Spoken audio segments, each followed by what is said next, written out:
it's Bonnie Southgate here from Pilates Therapy and the Core and Burn Down. Today I'm going to show you a screen called the Navicular Drop Test, and we're going to show that to you today.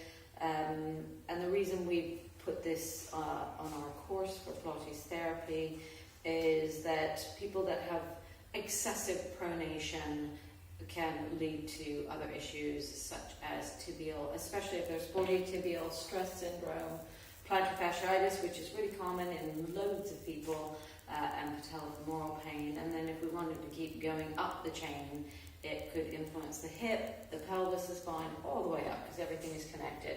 So if you imagine this is the foot here, pronation is an absolutely normal part of gait. So if I was to allow the foot to drop in there, that is part of how I move through gait. So it's not a bad thing to have pronation, but we don't want excessive pronation, and we don't really want to be living in it.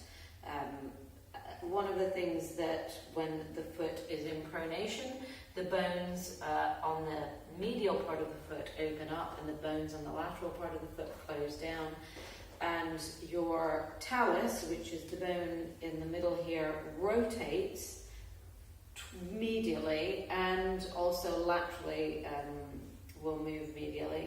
We'll take the tibia with it, tibia and the fibula, and it will also take the femur with it. So it internally rotates the leg up the chain, which then can take the pelvis into an anterior forward tilted position, which then takes that side into extension. So you might find that somebody has overpronation in one foot and not the other. I don't always correct it, because it might be that something up the chain has driven it down into pronation.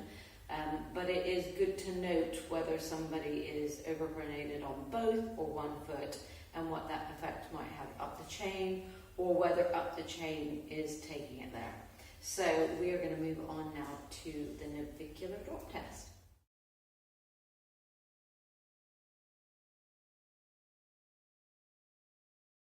Right, we are now going to show you the Navicular Drop Test. I'm just going to put my bony skeleton foot here really quickly, because some of you might not know exactly where the navicular bone is. So what we're looking at is this bone right here. We've got the talus behind it, and we've got the navicular. And what we're aiming to do is to draw a line on Maria, on that navicular bone, and then we can measure it.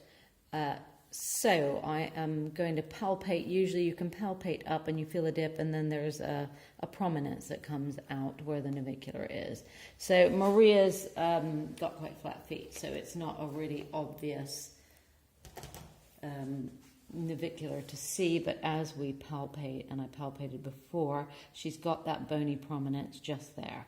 So what I'm now going to do is I've got to get her foot in a neutral position. So in order to do that, I'm going to find her talus. So I'm going to ask her to lift her toes up, which instantly lifts that instep up. I'm going to find the tendons coming up the foot, and then I'm going to go on either side. And she's just going to roll her foot out until you're going to stop there, until I feel that bone evenly between my thumb and my other finger. And that's the neutral position of Maria's foot, which is really the position she should be living in if we wanted her to be perfect, but not, we don't all have perfect feet. So I'm now going to mark that line, which was her talus, on my paper. So I'm going to come across, and that is her first line. And then I'm going to ask Maria to weight bear on that foot and just to let it relax where it wants to live. And we can see that foot's dropped down. So I'm then going to take the line there. So I've got two lines now. And I'm going to measure the distance between those two lines. If it is 1 centimeter or less, it's considered okay, and anything over 1 centimeter is considered excessive pronation. So with Maria, we've got about 1.5 centimeters there of pronation. So she's a bit over the limit there, and we would consider it excessive pronation. So we know that we would be wanting to look at her and why her foot's like that. So So that is the Navicular Drop Test.